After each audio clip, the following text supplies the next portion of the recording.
तो बच्चों, last lecture में हमने इंटरफियरेंस स्टार्ट कर दिया था और उसमें आपको कोहेरेंट सोर्स में बहुत आगे तक हमने कंस्ट्रक्टिव और डिस्ट्रक्टिव इंटरफियरेंस के बारे में भी बता दिया। ठीक है, हाँ कि ना। 3 एग्जाम्पल लिए थे बच्चों, पी क्यू एंड आर। पहले में फेस डिफरेंस 0, पार्ट डिफरेंस 0। दूसरे में पार्ट डिफरेंस 2 लैम्बडा। तीसरे में पार्ट डिफरेंस 2.5 लैम्बडा। इन सभी में आपने देखा और समझा और जाना, अगर पाथ डिफरेंस 0 है या 2 लैम्बडा है तो कंस्ट्रक्टिव मिलता है, इंटेंसिटी मैक्सिमम मिलती है। अगर पाथ डिफरेंस आधा अधूरा है, अगर पाथ डिफरेंस आधा अधूरा है यानी कि बच्चों 2.5 lambda, 2.5 lambda, 1.5 lambda, 3.5 lambda, 4.5 lambda, आधा आधा है। कैसा है बच्चों? आधा आधा है, आधा आधा है। तो वहां पे डिस्ट्रक्शन होता है। क्या होता है? डिस्ट्रक्शन होता है। और हमने जनरलाइज कंडीशन बना दी थी इंटरफियरेंस के बारे में। इंटरफियरेंस के बारे में एक जनरलाइज कंडीशन बना दी थी बच्चों। पहली जो कंडीशन थी वो कंस्ट्रक्टिव के लिए है और दूसरी जो कंडीशन है डिस्ट्रक्टिव के लिए है। ओके, यहां पे हम लोग लिखेंगे बच्चों path difference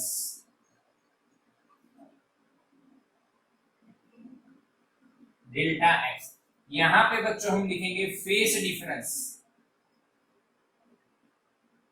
delta phi. Constructive के लिए पाथ डिफरेंस होता है एन लैम्बडा। हाँ, एन लैम्बडा। लैम्बडा की जगह 2 पाई रखो तो ये आ जाएगा, तो लिखा जाएगा 2n पाई। अरे हाँ के ना बच्चों? यस। और यहां पे होता है n प्लस हाफ लैम्बडा।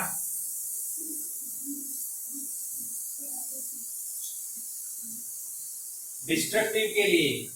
और अगर इसको आप लिखना चाहो लैम्बडा बाई 2 यानी कि 2n प्लस 1। अरे हाँ के ना, नीचे से 2 को निकालो बाहर, नीचे से 2 को निकालो बाहर, तो यहाँ पे 2 करेंगे मल्टीप्लाई और आ गया आपका ये आंसर।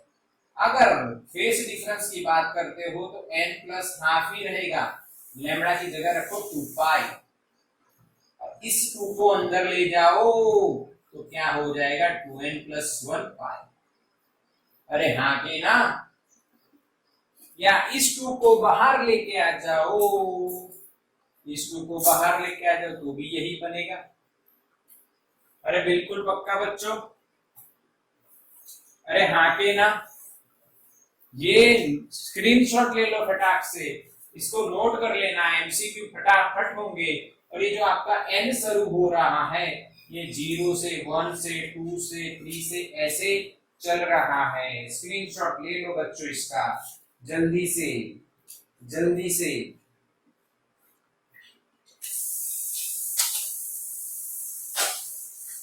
डन? यस।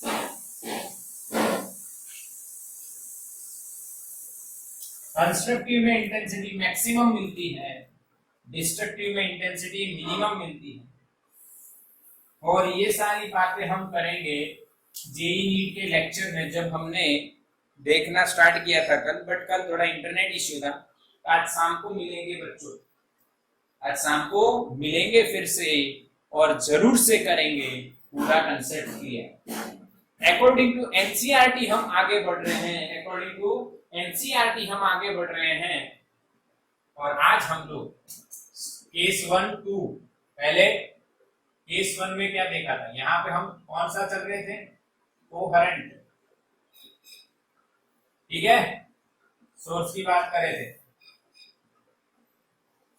उसमें हम चले थे केस 1 में, यानी जो पाथ डिफरेंस है वो 0 और फेस डिफरेंस भी 0 था। केस 2 में बताओ पाथ डिफरेंस कितना देखा था? बोलो मैसेज फास्ट। केस 2 में पार्ट डिफरेंस कितना देखा था? का पार्ट डिफरेंस 2 लेमड़ा। एक 9 लेमड़ा लिया, दूसरा 7 लेमड़ा लिया, तो आंसर आया 2 लेमड़ा। फेस डिफरेंस कितना होगा बताओ? 4 पाई। लैम्बडा की जगह 2 पाई रखना पड़ेगा if you want to convert phase into part. Case 3 में बच्चों पार्ट डिफरेंस कितना लिया था मेरे बच्चों? Yes, right answer 2.5 lambda. तो डेल्टा फाई आपको क्या मिला बच्चों? 5 पाई। ढाई का डबल 5 पाई। सही है, सही है, ठीक है। अब एक केस 4 जनरली लेते हैं, जनरली बात करते हैं। जो फेस डिफरेंस है वो हम 5 लेते हैं जनरली, कोई भी पॉइंट। जैसे एनसीईआरटी जो है आपको केस 4 की बात करते हैं यहाँ पे, वहां पे आप फेस डिफरेंस कोई भी ले सकते हो, रैंडमली 5 लेते हो। जैसे यहाँ पे कुछ फिक्स मिल रहा है, वैसे कोई फिक्स नहीं, कोई भी 5 एनी पॉइंट, ये तो फिक्स नोटेशन हो गई आपकी भाई।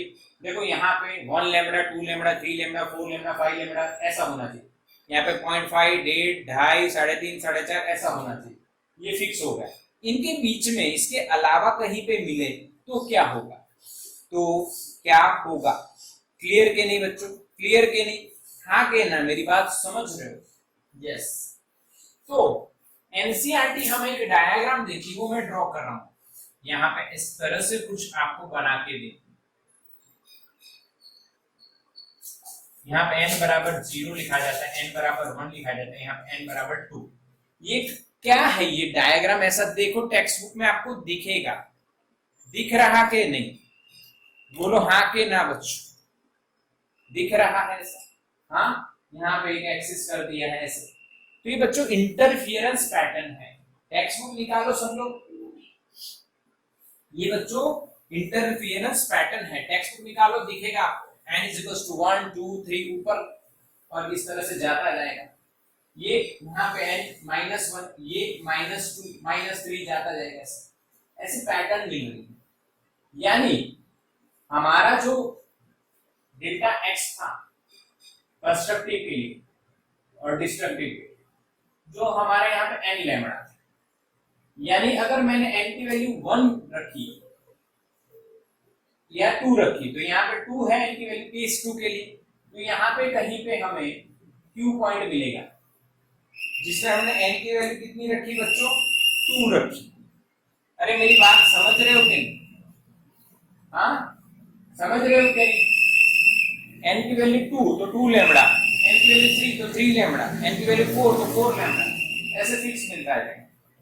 पर कोई रैंडम पॉइंट हो जो इन लाइंस पे ना हो, n की वैल्यू कोई स्पेसिफिक ना मिले, कोई स्पेसिफिक वैल्यू ना मिले, कुछ रैंडम वैल्यू मिले, कुछ रैंडम, तो ये पॉइंट लिया गया है G। उन्होंने बताया रैंडम पॉइंट G के। For G phase difference is 5। समझ में आया? यानी हर केस के लिए, हर केस के लिए ले रहे हैं हम लोग। यहाँ पे ये fixed case, fixed case.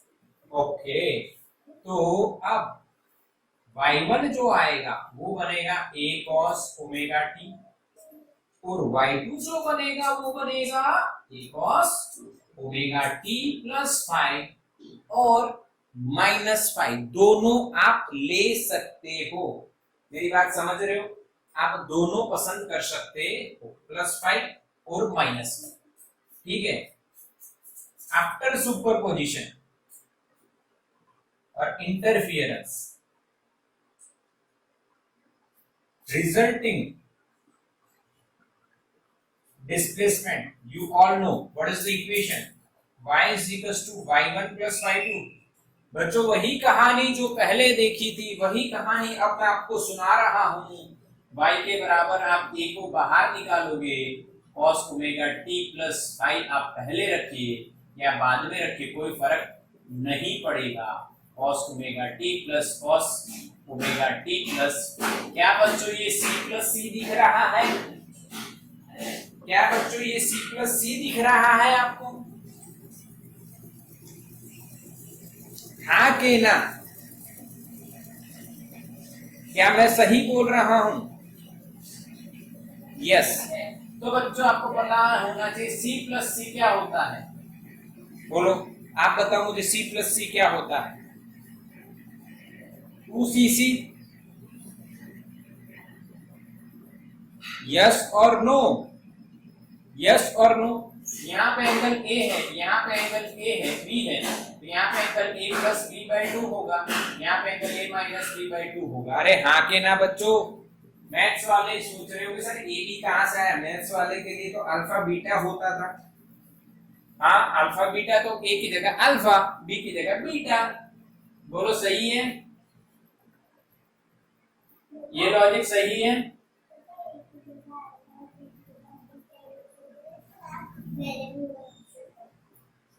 Yes yes yes yes. चलो तो अब y को क्या लिखोगे आप? अब y को क्या लिखोगे? ये तो बाहर है आपका 2cc, तो cos दोनों का addition by 2, 2 omega T plus 5 by 2, आके ना इनटू, यहां पे क्या लिखा जाएगा? cos, cos दोनों का सब्ट्रैक्शन बाई 2। अब आप सोचोगे सर सब्ट्रैक्शन में omega T minus omega T 0 हो गया, पर माइनस फाइव आना चाहिए, बट बच्चों माइनस फाइव आएगा। cos कैसा फंक्शन है? cos कैसा फंक्शन है? cos कैसा फंक्शन है? इवन या ऑड? सोचो और याद करो। इवन फंक्शन है, इवन फंक्शन है तो यहाँ पे माइनस का कोई मतलब नहीं रहेगा, तो आपको आंसर फाइनली मिलेगा 2a। 2a, इस टाइम वाले को मैं पीछे ले जाता हूं तो cos 5/2 आगे आ जाएगा into cos 2 omega t plus 5/2। This is the resultant displacement. ऐसा हमने चैप्टर नंबर 14 स्टैंडर्ड नंबर 11 में देखा हुआ है। हाँ, या यानी ऑसिलेशन एंड वेव चैप्टर में हमने ये बिल्कुल क्लियर किया था 14 एंड 15 में। तो ये जो टर्म बनती है जिसमें टाइम नहीं है, ये जो टर्म है ये इसका क्या हो जाएगा बच्चों? एम्पलीट्यूड। क्या हो जाएगा मेरे बच्चों? एम्पलीट्यूड। रिक्शा आ गई पानी लेके, तो बच्चों पानी आने दो, इतनी देर आप पानी पी लो और हम भी पी लेते।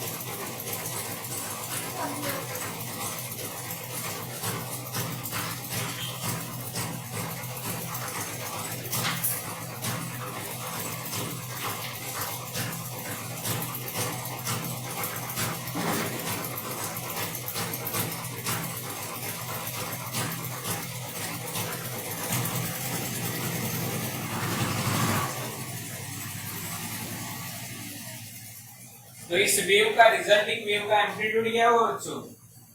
2a cos 5/2। 2a cos 5/2। बोलो क्लियर दिख रहा है?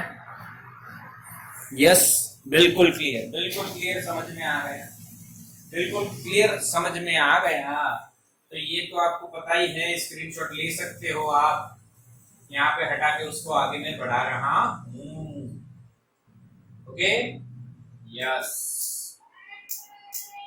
अब बच्चों हमारा यहाँ पे आंसर क्या आ रहा है? देखो, फाइनल हमें इंटेंसिटी से मतलब है, इंटेंसिटी ऑफ रिजल्टिंग वेव।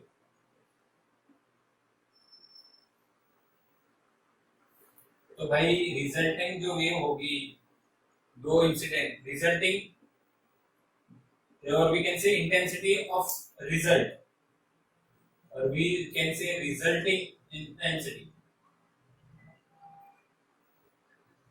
आई बराबर, आपको पता है I is proportional to amplitude square.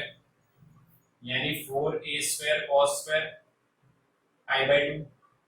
एक की हमने आई नॉट मानी थी और उसका एम्पलीट्यूड कितना होता है, a होता है। दोनों का एम्पलीट्यूड सेम है, दोनों की इंटेंसिटी सेम है, amplitude square a square i upon I not आपको पता है क्या आएगा, 4 cos स्क्वायर 5/2, क्योंकि a स्क्वायर कट हो जाएंगे। हमारा फाइनल आंसर आएगा i is equal to 4 i naught cos square 5/2। बोलो हाँ के ना बच्चों, हाँ, यस और नो। और इसमें हमने ये बात मानी है कि intensity of first is equal to intensity of second is equal to I naught. अगर ये ना हो तो वो चर्चा हम जेईई नीट के लेक्चर में कल कर चुके हैं, पर इंटरनेट इश्यू के कारण पूरा नहीं हो पाया, तो आज फिर से वो चर्चा करेंगे बढ़िया से। डोंट वरी बच्चों, डोंट वरी। अरे हाँ के ना, समझ में आया बच्चों? यस और नो बिल्कुल। चौथा जो केस है समझ में आ गया आपको, बिल्कुल तरीका एक ही है, तरीका एक ही है, कोई नया तरीका नहीं है।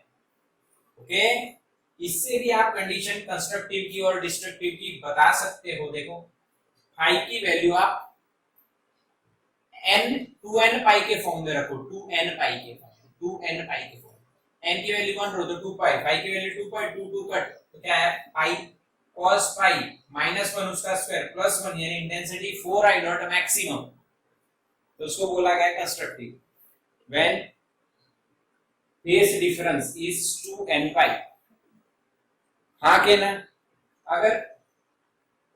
अगर डेढ़ होता, डेढ़ पाई तो 1.5 पाई यानी 3/2 आ गया। यस और नो? तो उस हिसाब से अगर आप जाओगे तो आपको वैसे आंसर मिलेगा डिस्ट्रक्टिव का। इस तरह से कंस्ट्रक्टिव डिस्ट्रक्टिव कंस्ट्रक्टिव डिस्ट्रक्टिव, यानी यहाँ पे 3 पाई रखो, मान लो 3 पाई, तो 3 पाई/2 हो गया, 3 पाई/2 हो गया, cos 0 हो गया, इंटेंसिटी 0। यहाँ पे 5 पाई रखो, 5 पाई/2 0, इंटेंसिटी 0। तो 3 पाई 4 पाई 3 पाई 5 पाई 7 पाई 9 पाई इन सभी के लिए 0। मैं 1.5 पाई बोला ना, नहीं वो गलत है, 1.5 लैम्बडा होता है, सॉरी 1.5 लैम्बडा, 1.5 लैम्बडा। यहाँ पे पाई आप अगर फेस में लिख रहे हो तो 3 पाई 5 पाई 7 पाई 9 पाई यानी ऑड पाई पे यहाँ पे पाई 2 है इसलिए 0, और इवन पाई पे मैक्सिमम यानी कंस्ट्रक्टिव। पक्का के नहीं? आगे ना मेरे बच्चों? यस और नो? यस और नो? यस, बिल्कुल क्लियर। पर आपको एक बात, ये स्क्रीनशॉट ले लिया सबने? एक और बात बतानी है, जल्दी करो।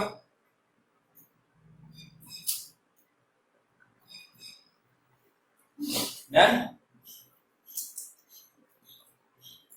अब यहां पे आप एक और बात जानिए, इसमें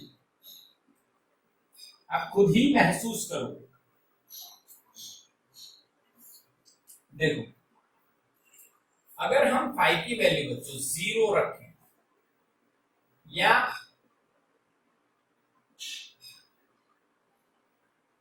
2 पाई रखें या 4 पाई रखें या 6 पाई रखें, ठीक है, तो जो इंटेंसिटी है वो 4 i नॉट हो जाती है, यानी कि मैक्सिमम हो जाती है। तो इंटरफियरेंस जो है वो कंस्ट्रक्टिव मिल जाएगा, ठीक है। अच्छा, अब यहाँ पे देखो, अगर आपने प्लस रखा है तो भी और माइनस रखा है तो भी, क्योंकि स्क्वायर है, तो कंडीशन ऐसे बन जाएगी। फेस डिफरेंस की कंडीशन आपको समझनी है कि चाहे प्लस हो चाहे माइनस हो, स्क्वायर है तो आंसर तो वही आएगा। देखो 2 पाई रखो तो 2 पाई और नीचे 2 है तो 2 2 कट, तो पाई cos पाई माइनस 1 उसका स्क्वायर प्लस 1 यानी आंसर 4 i नॉट आएगा। ऐसे रख के आप देखो, माइनस रखोगे तो माइनस 2 पाई अपॉन 2, 2 2 कट पाई cos minus pi, cos even function cos पाई हो चाहे माइनस पाई हो, 1 ही आना है, माइनस 1 ही आना है, हाँ, और उसका स्क्वायर प्लस हो जाना, ठीक है, तो कोई फर्क नहीं पड़ेगा। इसी तरह से जब डिस्ट्रक्शन हो रहा है तो पाई, 3 पाई, 5 पाई ऐसे कंटिन्यू करेंगे और प्लस और माइनस किया जाएगा, प्लस और माइनस किया जाएगा। इंटेंसिटी आपको क्या मिलने वाली है? 0, यानी मिनिमम। हालांकि ये मिनिमम नहीं है, पर ये जब दोनों की इंटेंसिटी सेम है तब ये मिनिमम मिलती है। अगर सेम नहीं होगी तो मैं नीट जेई के लेक्चर में डिस्कस करने वाला हूं, ठीक है, आपको पता है, अलग लेक्चर ले रहे हैं हम लोग। यहाँ पे डिस्ट्रक्टिव इंटरफियरेंस होगा। ओके, अब ये देखो कैसे, यहाँ पे पाई रखो तो cos पाई बाई 2 का स्क्वायर यानी cos पाई बाई 2 0, उसका स्क्वायर भी 0 ही होगा, आंसर 0 आएगा। इसी तरह हर चीज रखो, प्लस माइनस कोई फर्क नहीं पड़ रहा क्योंकि स्क्वायर है। बोलो समझ में आया बच्चों? यस और नो? बिल्कुल क्लियर हुआ कि नहीं? आगे ना? यस यस, तो इसका आपने स्क्रीनशॉट ले लिया मेरे बच्चों?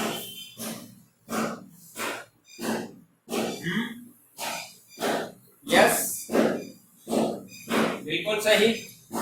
यस, तो ये आपका हो गया पूरा खत्म।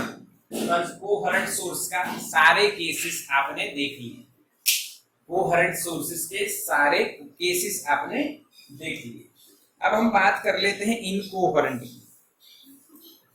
किसकी बात कर लेते हैं? Incoherent source.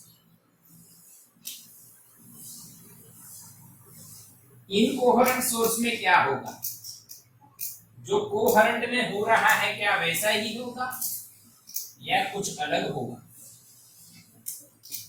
तो इनकोहेरेंट सोर्स जब हम लेंगे बच्चों, या नॉन कोहेरेंट आप बोलो, इनकोहेरेंट यानी उसमें ओमेगा 1 और ओमेगा 2 सेम नहीं होंगे, पहली बात तो ये।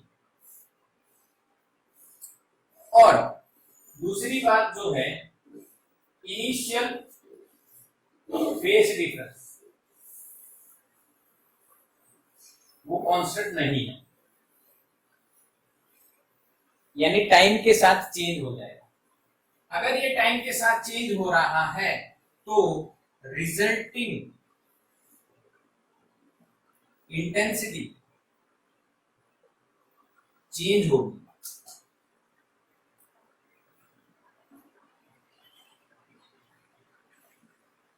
किसी एक पॉइंट पे ये दो वेव्स आ रहे हैं जो कैसे सोर्स में से आ रहे हैं? कोहेरेंट सोर्स में, ठीक है।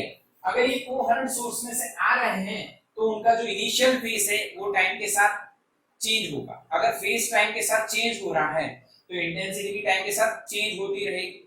तो ऐसी चेंज होती हुई इंटेंसिटी कैसे निकालेंगे? तो हम कौन सी इंटेंसिटी फाइंड करेंगे?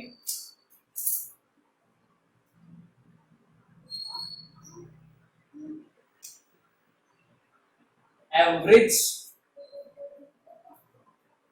इंटेंसिटी। कौन सी इंटेंसिटी फाइंड करेंगे बच्चों? एवरेज इंटेंसिटी, और वो लिखी जाएगी ऐसे, आई एवरेज और आई ए बी। और हमारे पास जो इंटेंसिटी का इक्वेशन है वो लिखते हैं हम लोग 4I0 cos स्क्वायर 5/2। अब आप ऐसा कहोगे सर ये इक्वेशन तो हमने कोहेरेंट के लिए लिया था। हाँ, अब ये भी आप इनकोहेरेंट के लिए ले रहे हो, यानी इनकोहेरेंट में मान लीजिए बच्चों फेज डिफरेंस पाई है और उसका फेज डिफरेंस चेंज हो रहा है टाइम के साथ। किसके साथ? टाइम के साथ चेंज हो रहा है तो उसकी इंटेंसिटी भी चेंज होगी।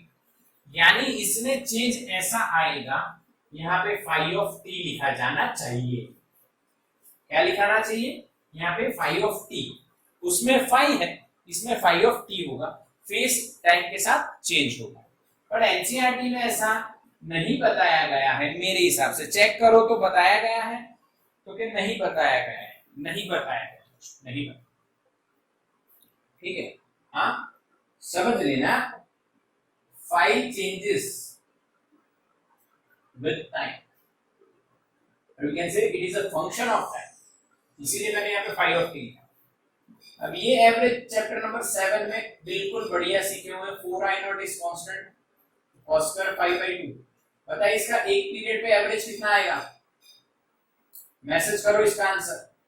cos स्क्वायर 5/2 का एक एवरेज पे कितना आंसर आएगा, एक पीरियड पे एवरेज कितना आएगा? यस, सभी का आंसर सही, 1/2। तो 4/2 is 2। So this is the average intensity due to incoherent sources. Due to incoherent sources. Clear? आगे ना बच्चों, यानी आप क्या कह सकते हो, I is equals to I1 plus I2। यही हुआ ना, यहाँ पे I जो एवरेज आपने निकाला वो क्या हुआ, I1 और I2 ऐड हुए ना। आपको पता तो है हमने क्या माना हुआ है, हमारी स्टडी में एनसीईआरटी में हमने जो स्टडी किया है उसमें क्या माना हुआ है, दोनों इंटेंसिटी सेम है। इंडिविजुअल सोर्सेस से निकलते हुए वेव की जो इंटेंसिटी वो दोनों सेम है। तो 2I0 कब आंसर आएगा, जब I1 I2 ऐड हो जाएंगी। क्लियर? यस और क्या बच्चों समझे? तो यहाँ पे एक नोट बना लीजिए, यहाँ पे एक नोट बना लीजिए कि भाई जब इनकोहेरेंट इंटरफियरेंस हो तब जो एवरेज इंटेंसिटी मिल रही है वो दोनों सोर्स के कारण निकलते हुए वेव की इंटेंसिटी का सिंपल एडिशन है, I1 प्लस I2। पक्का? तो स्क्रीनशॉट लो बच्चों इसका। क्लियर दिख रहा है ना? स्क्रीनशॉट लो तो बच्चों यहाँ पे हमारा इंटरफियरेंस के दोनों पार्ट खत्म हो गए, कोहेरेंट एंड इनकोहेरेंट सोर्सेस। कौन से? Coherent and incoherent sources. यानी बोर्ड के पॉइंट ऑफ व्यू से ये बहुत इंपॉर्टेंट है, साथ साथ नीट और जेई के। पर नीट जेई का कॉन्सेप्ट जो आएगा वो थोड़ा सा डिफरेंट आएगा, बट यही मिलेगा लास्ट में, पर है थोड़ा डिफरेंट। हाँ, अब हम लोग बोर्ड के पॉइंट ऑफ व्यू से इंटरफियरेंस का एक माइंड में एक चार्ट बना देते हैं। अच्छा, इंटरफियरेंस क्या बच्चों सोर्सेस पे डिपेंड कर रहा है? सोर्सेस बच्चों हमारे पास दो हैं, कोहेरेंट एंड दूसरा हो जाता है बच्चों इनकोहेरेंट। इनके बारे में आपको पूरी नॉलेज है कि कोहेरेंट किसे बोलेंगे, omega 1 is equal to omega T and delta phi is constant. यहाँ पे omega 1 is not equal to omega T and delta phi is not constant.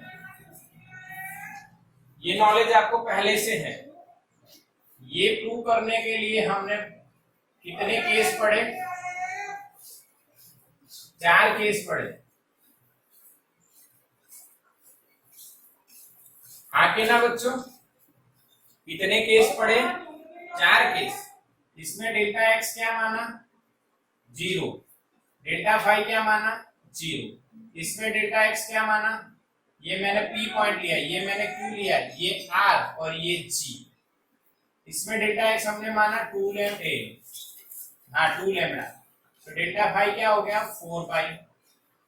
इसमें डेल्टा एक्स क्या माना हमने, 2.5 लैम्डा। इसमें कितना हो गया डेल्टा फाई, 5 पाई। इसमें डेल्टा एक्स का पता नहीं, पर हमने रैंडमली डेल्टा फाई माना, फेस डिफरेंस 5 माना। याद है ये चारों 4 केस बच्चों? अरे हाँ के ना, हाँ के ना, याद है कि नहीं? बिल्कुल बिल्कुल। इसमें हमने y1 क्या लिया था, a cos ओमेगा टी, और फेस डिफरेंस 0 है तो y2 भी क्या हुआ, a cos ओमेगा टी। ठीक है? यस और नो? बिल्कुल सरल, बिल्कुल सरल, बिल्कुल पक्का। तो y क्या आया, 2a cos omega T, 2a cos omega T, दोनों का एडिशन। या आप लिख सकते हैं y1 प्लस y2, बराबर 2a cos ओमेगा टी। ठीक है, तो इंटेंसिटी हमें मिलेगी 4a square by A square I not, यानी हम लोग लिखेंगे डायरेक्ट 4 आई नॉट, और यहाँ पे हमें मिला कंस्ट्रक्टिव इंटरफियरेंस। बोलो सारे स्टेप क्लियर इसके पहले के? हाँ के ना बच्चों? यस और बिल्कुल बिल्कुल बिल्कुल। अब इसमें दूसरे में बच्चों, दूसरे केस में आपने y1 क्या लिया? a cos omega T. y2 क्या हुआ?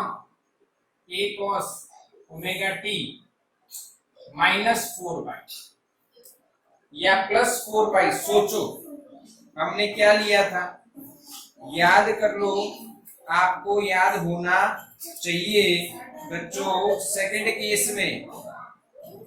केस में हमने माइनस 4 पाई लिया था। यस, समझ में आया? फिर आपने इसको सॉल्व किया तो आपका answer a cos omega T ही आया, तो ये y2 हो गया, तो y आपका फिर से y1 प्लस y2 हो गया, और y बराबर आपका 2a cos ओमेगा टी फिर से आ गया, तो i आपका फिर से 4 i नॉट हो गया। Intensity is proportional to amplitude square, इस हिसाब से ये मिला आपको कंस्ट्रक्टिव इंटरफियरेंस। ठीक है, फिर यहाँ पे वही बात स्टार्ट हुई, a cos omega T,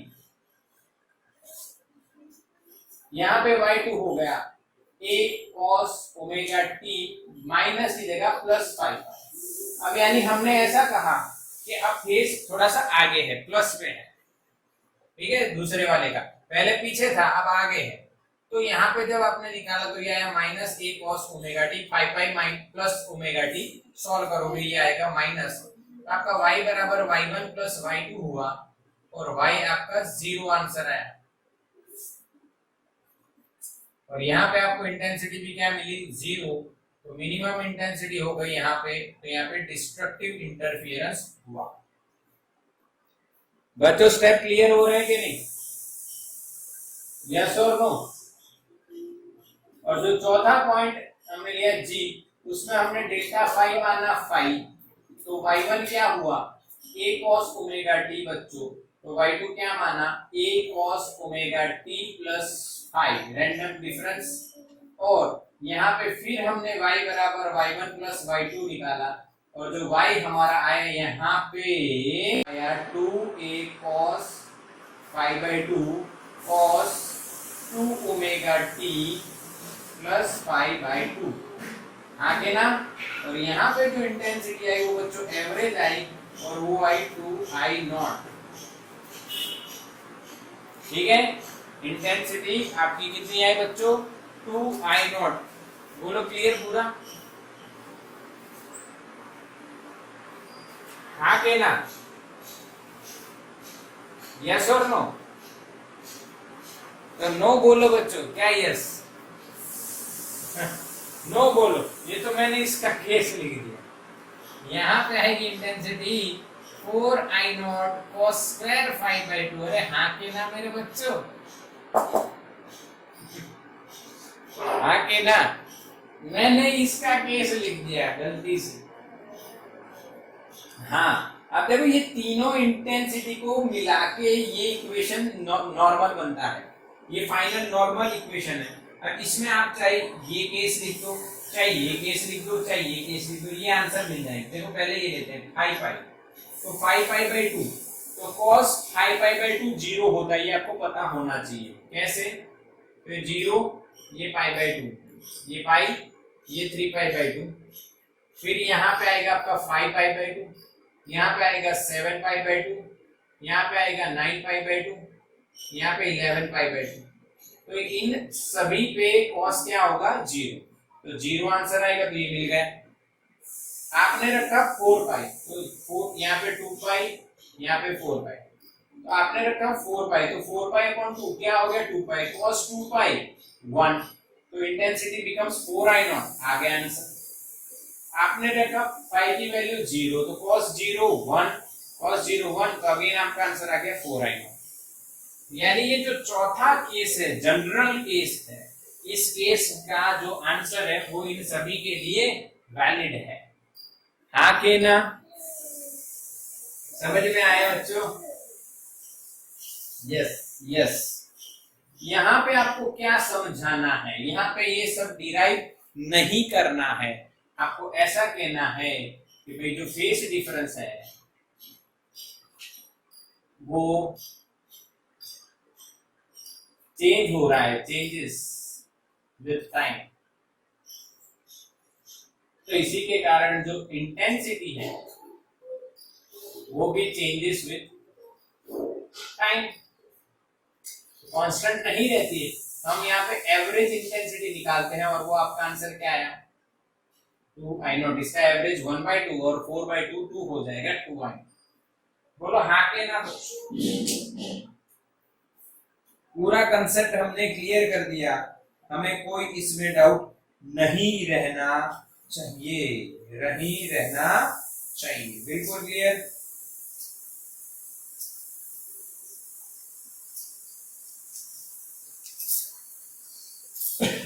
yes और नो? स्क्रीनशॉट हो गया?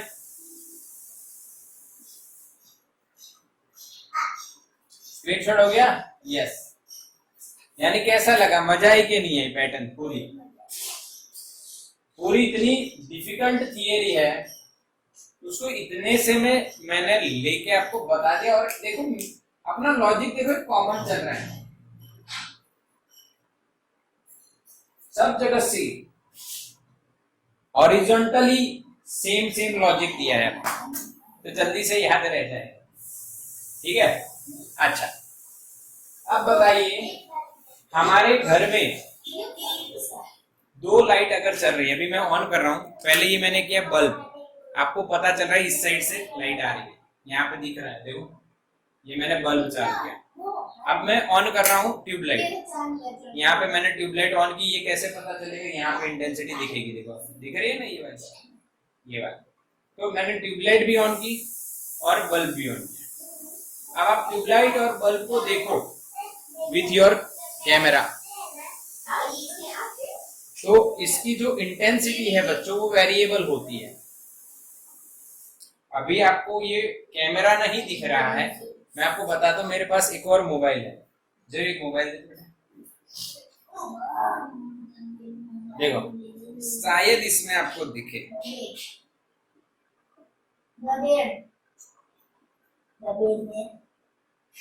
मैं नजदीक जाके वीडियो पॉज करके मैं रिकॉर्ड करता हूँ, फिर आप।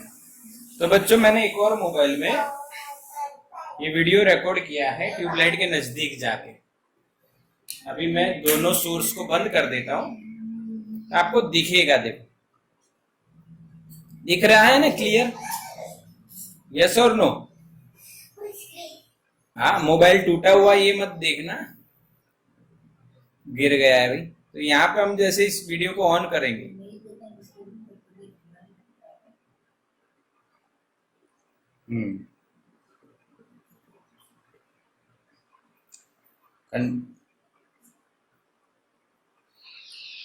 देखो दिख रहा है आगे ना?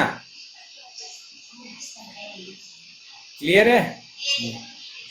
यस। ये इंटेंसिटी वेरिएबल हो रही, यानी जो आपको दिख रहा है वो फेस टाइम के साथ चेंज हो रहा है, यानी इंटेंसिटी टाइम के साथ चेंज हो रही है। तो आपको ऐसा लगेगा कि सर हमारी आंखें क्यों नहीं देख सकती है?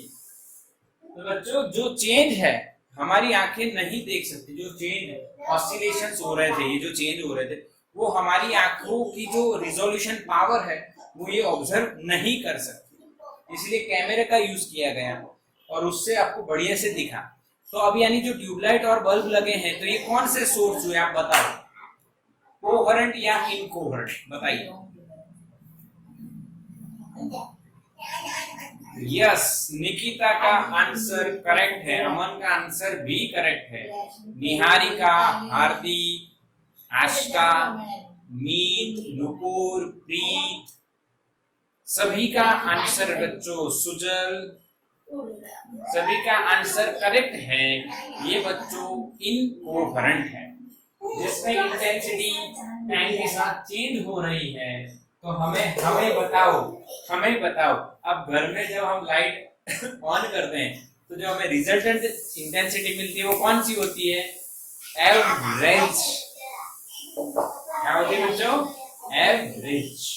यानी इसका मतलब क्या हुआ, आपने एक लाइट ऑन की, दूसरी ऑन की, तो आपको रूम में कौन सी इंटेंसिटी मिलेगी? Average intensity. बोलो हाँ कि ना?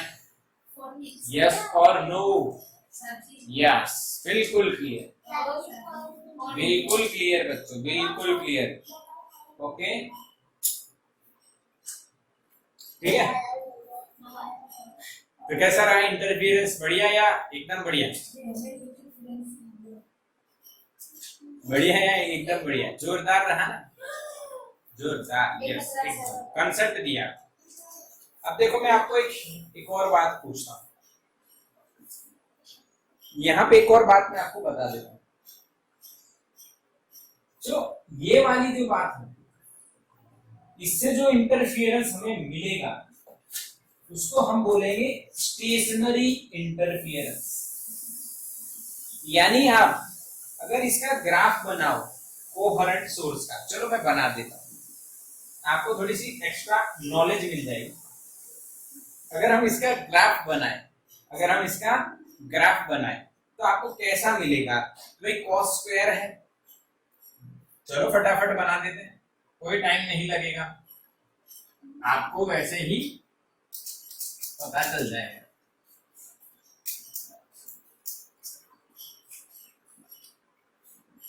अगर हम लोग इसका ग्राफ बनाए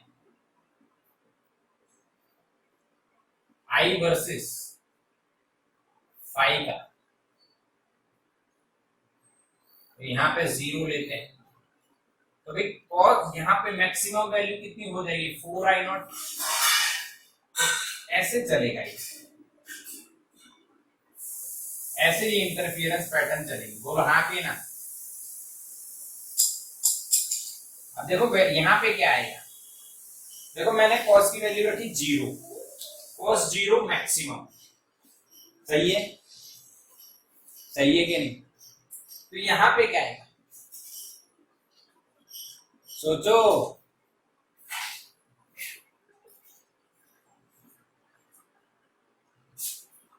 यहाँ पे क्या आएगा? π/2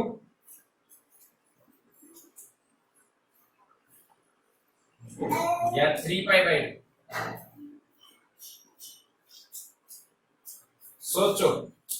सोचो यहाँ पे जो यहाँ पे आएगा वही यहाँ पे, या पाई आएगा? पाई की वैल्यू तो पाई होनी चाहिए।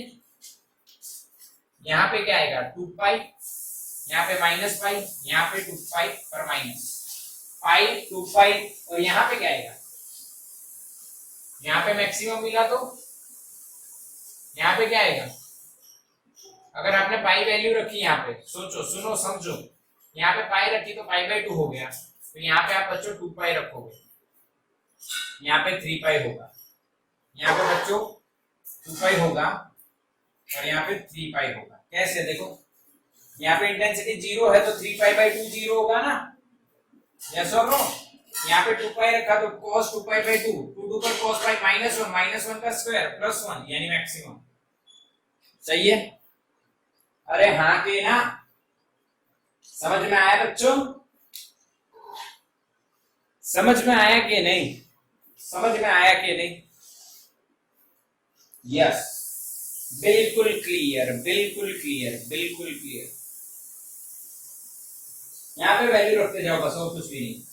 यहाँ पे आपने पाई रखा तो cos π/2 0 हो गया, यहाँ पे आपने 2π रखा 2π/2, 2 कट cos π -1 का स्क्वायर +1।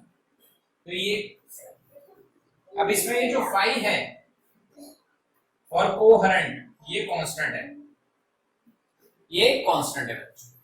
अगर फाई कांस्टेंट है तो ये जो पैटर्न मिलेगी ये कांस्टेंट मिलेगी। तो यहाँ पे जो इंटरफियरेंस हुआ बच्चों, उसको क्या बोलेंगे हम लोग?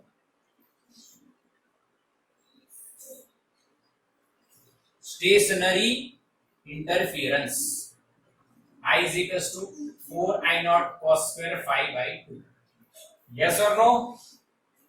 Yes or no? This interference is called stationary interference. सही है? तो इसका आप स्क्रीनशॉट निकाल सकते हो। ठीक है, बिल्कुल क्लियर हो गया टॉपिक, स्क्रीनशॉट ले लो।